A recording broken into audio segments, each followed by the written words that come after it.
friends, I am Prabhati Varik. Welcome to my YouTube channel PR Collaborative Education. ଆମେ ପ୍ରିପୋଜିସନର first class କରିଥିଲେ, ପ୍ରିପୋଜିସନର ଆଜି କରିବା second class. ତା ପୂର୍ବରୁ କହିଛୁ ଯେ ପ୍ରିପୋଜିସନ କାହାକୁ କହୁଥିଲେ ଆମେ ଦୁଇଟି ନାଉନ୍ ମଧ୍ୟରେ ଯିଏ ରିଲେସନ୍ ଏଷ୍ଟାବ୍ଲିଶ୍ କରେ ବା ସ୍ଥାପନ କରେ ଆମେ ତାକୁ କହିବା ପ୍ରିପୋଜିସନ। ପ୍ରିପୋଜିସନ ଦୁଇ ଭାଗରେ ବିଭକ୍ତ, ଗୋଟେ ହେଉଛି କ'ଣ ଜେନେରାଲ ଆଉ ଗୋଟେ ହେଉଛି ଫିକ୍ସଡ। ଜେନେରାଲ ପ୍ରିପୋଜିସନରେ ଆମେ ଅନ୍, ଇନ୍, एट पढ़ी वन इन एवं एट्र व्यवहार पढ़ी बुझीगला। नेक्स्ट आम एभव्र व्यवहार पढ़ा। आज कौन को पढ़ा एभव, आगे पढ़ा एभव। एभव्र यूज ऑफ एभव।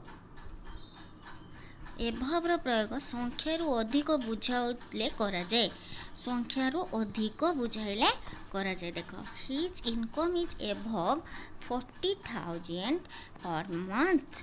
देख 40,000 अधिक, संख्यारु अधिक बुझाइला, तेणु एटी एभव्र प्रयोग करागला। बुझीगला। The aeroplane is flying above the cloud. Aeroplane टा कौन क्लाउड बा मेघ ऊपर को उड़ुची, ऊपर को बुझेले कौन हम एभव्र यूज होता है। आउटे एभव्र यूज कौन होता है तापर देख ओभर यूज। ओभर व्यवहार केड करा जाए एज, मन रखिबो एटा मन रखिबो age, temperature, measurement, side of particular place, period of time, and हेबा समय रे कौन होता है ओभर यूज करा जाता है। देख fast age, he is over 30 years. Over केडी हला ताने एज पाखरे एटा मन रखिबो एज क्षेत्र रे temperature, measurement, sorry temperature, measurement, side of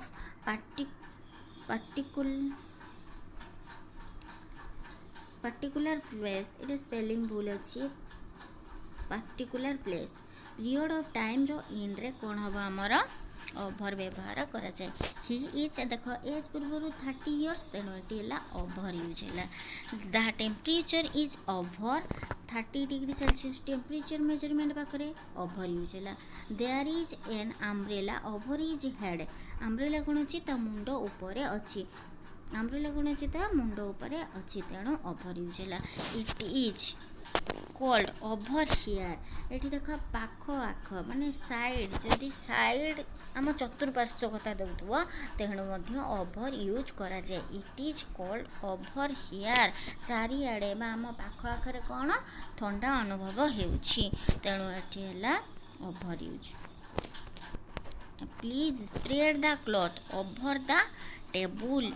please spread the cloth over the table. देख प्लीज स्प्रेड द क्लॉथ। देख गोटे जिनस को जदि टोटाल आम कभर करदेबा बुझीगला, से ओभर यूज हम। यहाँ ता तले रोचे, यहाँ को आम पूरा कभर करदेले, ये देख ओभर आउ एभव। ओभर केडी यूज हम, धरा जाऊ गोटे टेबुल को आम टेबुल क्लॉथ द्वारा घोड़े देले, ताहले कौन हम ओभर व्यवहार हम। बुझेला। एभव केडी हम, जदि आम मुंड ऊपर गोटे जिनस अच्छे ताहने ओभर यूज हम, सॉरी एभव यूज हम। देख मेन डैश फैन कौन हम टी एभव हम, कहीं मुंड ऊपर फैन रही एभव, किंतु ओभर कौन टोटाल घोड़े दबाटा को आम ओभर कहूँ। बुझेला। The class is over at 6:30 p.m. The class is over at 6:30 p.m. जदि टाइम पीरियड एंड होउथबो, देख क्लास टा समाप्त हम, टाइम पीरियड रो एंड हम केते 6:30 रे, तेणु एठी मध्य ओभर यूज हैला, एठी टाइम पाई एट बसला। बुझियला।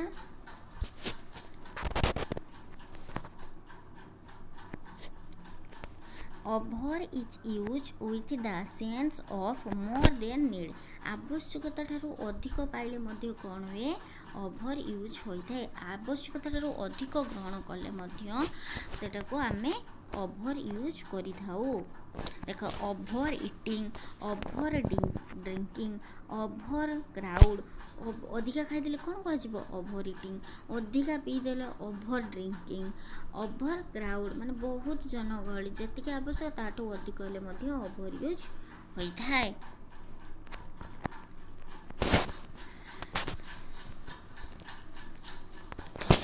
ଆଉ ଟିକେ କହିଦେଉଛି ଓଭର, ଆଉ କ'ଣ ରହିଲା? ଏଭବ। ଦେଖ ଗୋଟେ ବ୍ରିଜ କ'ଣ ଡ୍ୟାସ୍ ରିଭର, କ'ଣ ହେବ ଏଠି? ଓଭର ହେବ। କାହିଁକି ନା ବ୍ରିଜଟା ଦୁଇ ପଟରୁ ରିଭରକୁ ଢାଙ୍କିକି ରଖିଛି। ଢାଙ୍କିକି ରଖିବା ମାନେ ନୁହେଁ ପୁରା ତା ଭିତରେ ପଶିଯିବା, ତା ମାନେ ହେଉଛି ଯଦି ଦୁଇ ସାଇଡ଼୍ରୁ ବି ଢାଙ୍କିକି ରଖିଥିବ ତାକୁ ଆମେ ଓଭର କହିପାରିବା। ଧରକ ବ୍ରିଜ ଡ୍ୟାସ୍ ରିଭର, ଦୁଇ ସାଇଡ଼୍ରୁ ରଖିଛି ଢାଙ୍କିକି, ତେଣୁ ଏଠି ଓଭର ୟୁଜ୍ ହେବ। ବୁଝିହେଲା? ଆଉ ଗୋଟେ ଦେଖ ସ୍କାଏ ଡ୍ୟାସ୍ ମେନ୍, କ'ଣ ହେବ ଏଠି? ଏଭବ, କାରଣ ସେ ଦୁଇ ସାଇଡ଼୍ରୁ ଢାଙ୍କିକି ରଖୁନାହିଁ, ଉପରେ ରହିଛି, ମୁଣ୍ଡ ଉପରେ ରହିଛି, ଏଠି ହେବ ଏଭବ। ଦୁଇ ସାଇଡ଼୍ରୁ ମିନିମମ୍ ଦୁଇ ସାଇଡ଼୍ରୁ ଯଦି ଢାଙ୍କିକି ରଖିଥିବ ତାହେଲେ ତାକୁ ଆମେ କହିବା ଓଭର, କିନ୍ତୁ ମୁଣ୍ଡ ଉପରେ ଯଦି ଥିବ ତାକୁ କହିବା ଏଭବ। ବୁଝିହେଲା? ତାପରେ ନେକ୍ସଟ ଦେଖ below and under. Below and under, ବୁଝିହେଲା? ଗୋଟିଏ ବସ୍ତୁ ତଳେ ଅନ୍ୟ ଏକ ବସ୍ତୁ ଥିଲେ ତାକୁ କ'ଣ କହିବା? ଆମେ ବିଲୋ ବ୍ୟବହାର କରିବା। ଗୋଟିଏ ବସ୍ତୁ ତଳେ ଯଦି ଆଉ ଗୋଟେ ବସ୍ତୁ ଥିବ ତାହେଲେ ଆମେ ତାକୁ ବିଲୋ କହିବା। ବିଲୋ କାହାର ଅପୋଜିଟ୍? ଏଭବର। ଏଭବର ଅପୋଜିଟ୍ କ'ଣ? ବିଲୋ। ବିଲୋର ଅପୋଜିଟ୍ କ'ଣ? ଏଭବ। ଦେଖ ଯେତେବେଳେ ଏଭବରେ କ'ଣ ହେଇଥିଲା? ଯଦି ଗୋଟେ ଆମ ମୁଣ୍ଡ ଉପରେ ରହିଲା, ଯେମିତି ଫ୍ୟାନ୍, ଆଉ ଏଠି ଅଛି ମ୍ୟାନ୍, ତାହେଲେ କ'ଣ ହେବ ଏଠି? ଏଭବ। କାହିଁକି ନା ମୁଣ୍ଡ ଉପରେ ରହିଛି, କିନ୍ତୁ ତାକୁ ଟଚ୍ କରିବାର ସମ୍ଭାବନା ନାହିଁ, କି ଏପଟେ ଦୁଇ ସାଇଡ଼୍ରୁ ବା ତିନି ସାଇଡ଼୍ରୁ ଘେରିକି ରହିବାର ସମ୍ଭାବନା ନାହିଁ। ସେଇଭଳି ବିଲୋ କ'ଣ ହେବ? ସେ ତଳେ ରହିଥିବ କିନ୍ତୁ ତାକୁ ଟଚ୍ ବି କରୁନଥିବ। ବୁଝିହେଲା?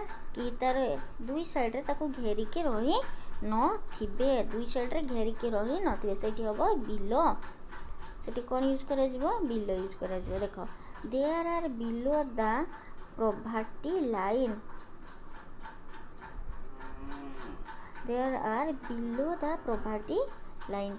we are below the fan। we are below the fan। ଆମେ ଫ୍ୟାନ୍ ତଳେ ବସିଛୁ ନା, ସେ ଆମକୁ ଟଚ୍ କରୁଛି କି? ଟଚ୍ କରୁନାହିଁ, ତେଣୁ ଏଠି ହେଲା below.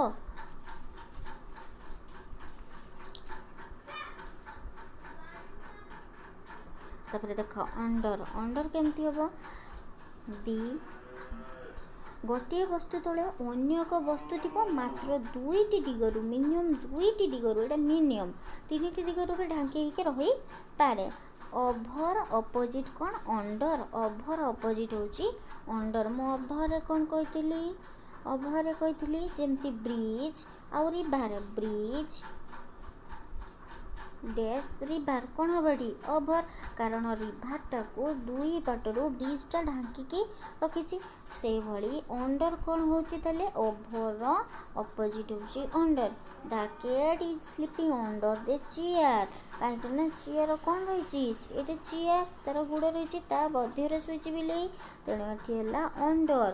we are sitting under the roof। we are sitting under the roof। ଛାତ ତଳେ, we are sitting, ଆମେ କେଉଁଠି ବସିଛେ? ରୁଫ୍ ତଳେ। ଆମକୁ ଛାତଟା ଚାରିଆଡ଼ୁ ଢାଙ୍କିକି ରହିଛି, ତିନି ଚାରି ଦିଗରୁ, ମିନିମମ୍ ଦୁଇ ଦିଗରୁ ହେଲେ ବି ଆମେ କ'ଣ ବସେଇଥାନ୍ତେ? ଅଣ୍ଡର। ଯେହେତୁ ଛାତଟା ଚାରି ଦିଗରୁ ରହିଛି ଢାଙ୍କିକି, ତେଣୁ ଏଠି ମଧ୍ୟ କ'ଣ ହେବ? ଅଣ୍ଡର ୟୁଜ୍ ହେବ। ବୁଝିହେଲା?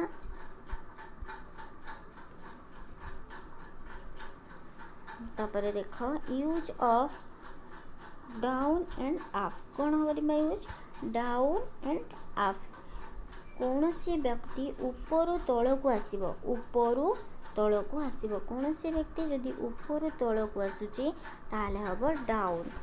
ଯଦି ଉପରୁ ତଳକୁ ଆସୁଛି, ଦେଖ ଏଠି ଗତି କରୁଛି, ସେ ବସ୍ତୁ ଧୀର ହେଇକି ରହୁନାହିଁ। ଉପରୁ ତଳକୁ ଆସୁଛି ସେଠି ହେବ ଡାଉନ୍। ଯଦି କୌଣସି ବ୍ୟକ୍ତି ବା ବସ୍ତୁ ତଳୁ ଉପରକୁ ଯାଉଛି ସେଠି ହେବ କ'ଣ ଆପ୍। ତେଣୁ କୁହାଯାଏ ଜାଣିତ ଆପ୍ ଷ୍ଟେୟାର, ଡାଉନ୍ ଷ୍ଟେୟାର। ବୁଝିହେଲା? ଉପରୁ ତଳକୁ ଆସିଲେ କ'ଣ କରିବ ଡାଉନ୍, ଉପରୁ ଆଉ ତଳକୁ। ଯେତେବେଳେ ଉପର ମହଲାରେ କେହି ରହୁଛନ୍ତି ସେ କ'ଣ କୁହନ୍ତି ଡାଉନ୍ ଷ୍ଟେୟାରରେ ରହିଛନ୍ତି। ଯଦି ତଳ ମହଲାରେ ରହିଥିବା ଲୋକ ଉପର ମହଲାକୁ କହିବା ତାହେଲେ କ'ଣ କହିବା ଆପ୍ ଷ୍ଟେୟାରରେ ରହିଛନ୍ତି। ବୁଝିହେଲା?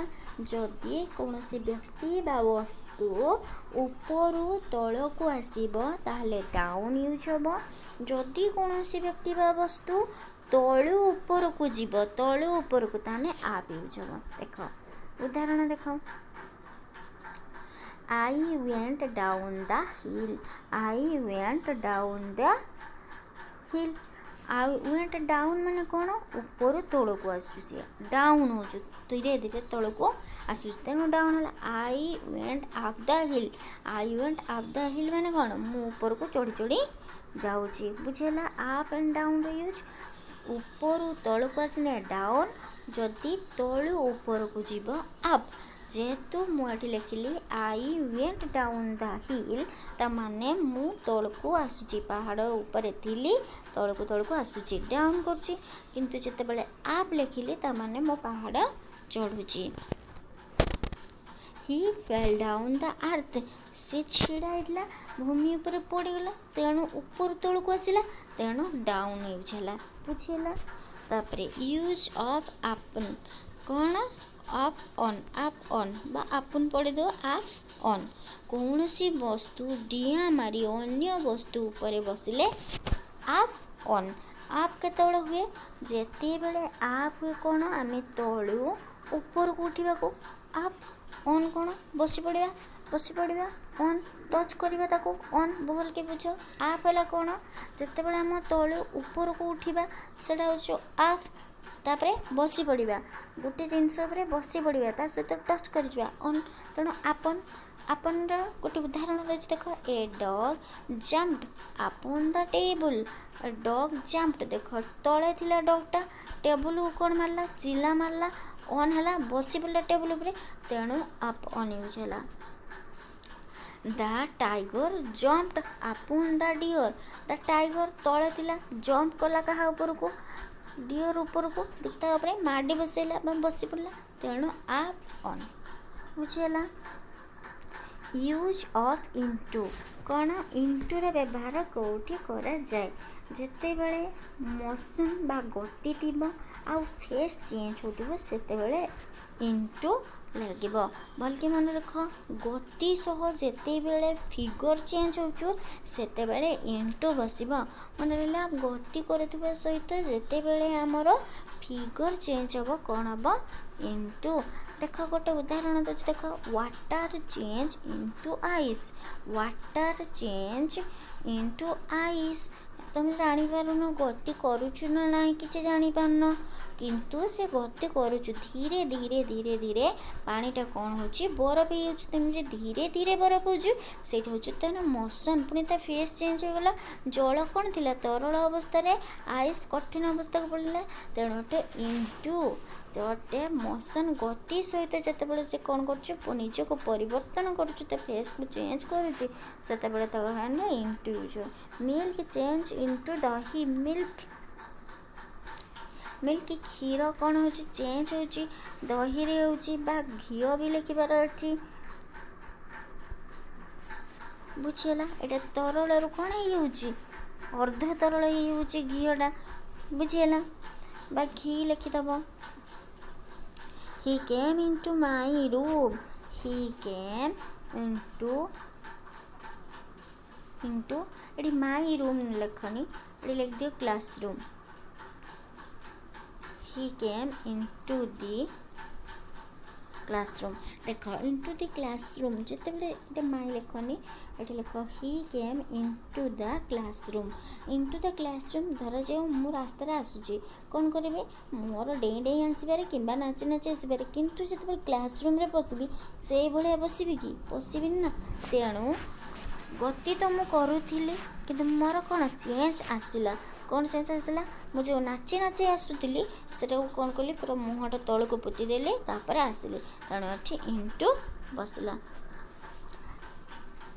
pour the tea into the cup pour माने ढालिबा तेणु pour the tea into the cup तार कौन हो एक तुम तार गोटे चाहा पात्र रखिल ताकू जो कप्रे ढालीदेल पोजिशन भी चेंज हो तुम मोशन बा गति भी हो तेणु मोशन सह जिते आम फेस बा पोजिशन चेंज हुए ताकू आम कौन कहूँ इंटू व्यवहार करुचु बुझीगला। Thank you for watching like share and subscribe.